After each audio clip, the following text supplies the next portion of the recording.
Awakening Code Radio with Eric Rankin. Mind-expanding talk and music every Tuesday night on KX 93.5.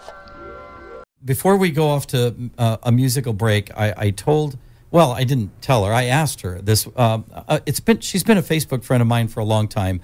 Her name is Karen Alloy, and she was one of the very first YouTube sort of celebrities, I guess. She actually won an Emmy for a video she put together on YouTube about the whole 2012 thing.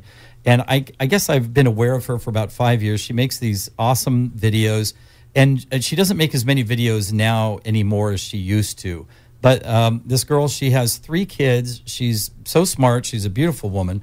But she just posted this today, and I thought, this is kind of, when we talk about the awakening process or flowing with authenticity, it doesn't have to be grandiose. It doesn't have to be in words that we're not comfortable with.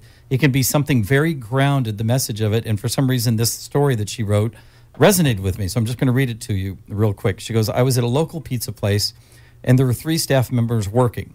When I walked in there was already 2 customers waiting. One left right away with his pizza after I placed my order. There was an older, maybe 60-year-old guy, gentleman, with a sweater on that did not cover his belly all the way.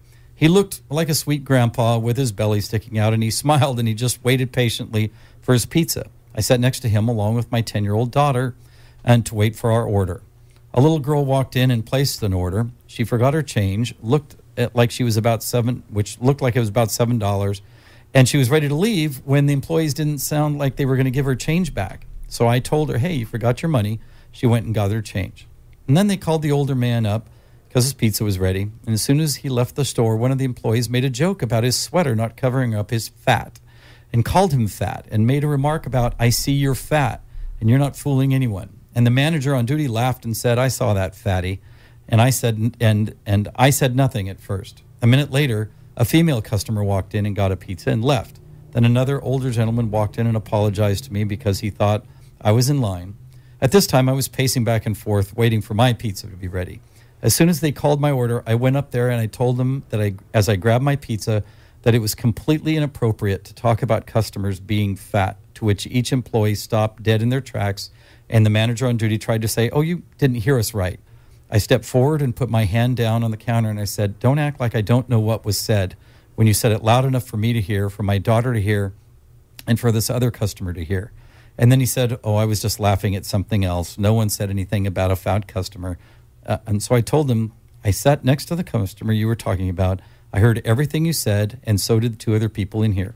We heard everything you said, and it wasn't right. And to talk about anyone like that, overweight or not, and that you owe us all an apology. I didn't leave until he apologized. And before I walked out, I said, now apologize to my daughter, because she doesn't need to be exposed to that sort of talk. And he apologized to her, and then I left. Once I was in the car, I told my daughter, if she ever stands up for anyone else in this world that is being ridiculed or made fun of, then I will be very proud of her. So that's just a simple thing, but the essence of it is we need to be genuine in our compassion. We need to stop judgment. And when we see it, we don't have to be violent, but we can say something about it. So often we will just let these things go. And I got to think we're in this moment when we don't let it go anymore. When we see injustice, we will stand up and say, what's going on here? Why are you doing this? What business is it of yours? Who are you to judge? And she did that. I thought that was just a little moment.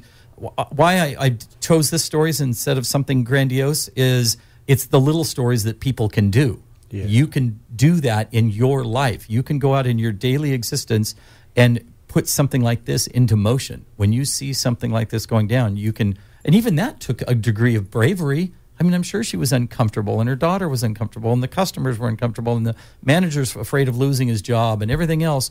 But she saw something that just tore a person down. We vibrate with either energy that serves us and is life energy, or there's energy that's tearing us down and destroying. And you have to choose second by second, moment by moment. Are you supporting or are you destroying? You know, and we're consciously choosing, I'm going to support life. I'm not going to tear people down. I don't know. I just like that story. So Karen, good for you. Awakening Code Radio is available on podcast. Visit www.kx935.com.